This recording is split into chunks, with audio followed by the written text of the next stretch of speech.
Engineer কাছে phone করছি, এই এই রংপুর বিভাগের যে ইঞ্জিনিয়ার তার কাছে ফোন করছি। আরে বলছে তার ইঞ্জিনিয়ার কুড়িগ্রাম ইঞ্জিনিয়ার নাকি পাঠাচ্ছিলেন, সেই কুড়িগ্রাম ইঞ্জিনিয়ার দেখছে।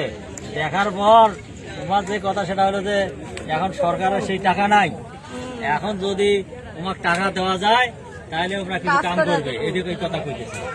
তখন বললাম যে ঠিক আছে, তাহলে আপনাদের ইঞ্জিনিয়ারকে পাঠিয়ে দেন, যে কী লাগবে সেটা এটা ঢাকার মধ্যে লেখুক, ঢাকার মন্ত্রীদের কাছে লেখুক যে এই এত টাকা লাগবে এই কামটা করতে, যাতে আর না ভাঙে, যতটুকু ভাঙছে আর যাতে না ভাঙে। সেটা উনি বললেন।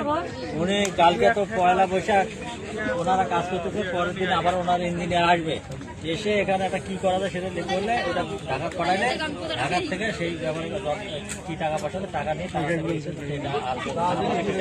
ঠিক আছে, এটি করা হয়, এটা দেখে এটা করা হয়।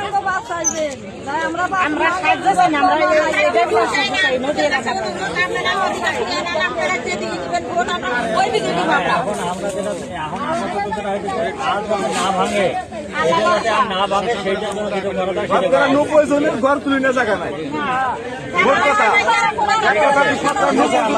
ঠিক আছে, কোথায় উঠাবে এই জায়গা নাই। ঠিক আছে।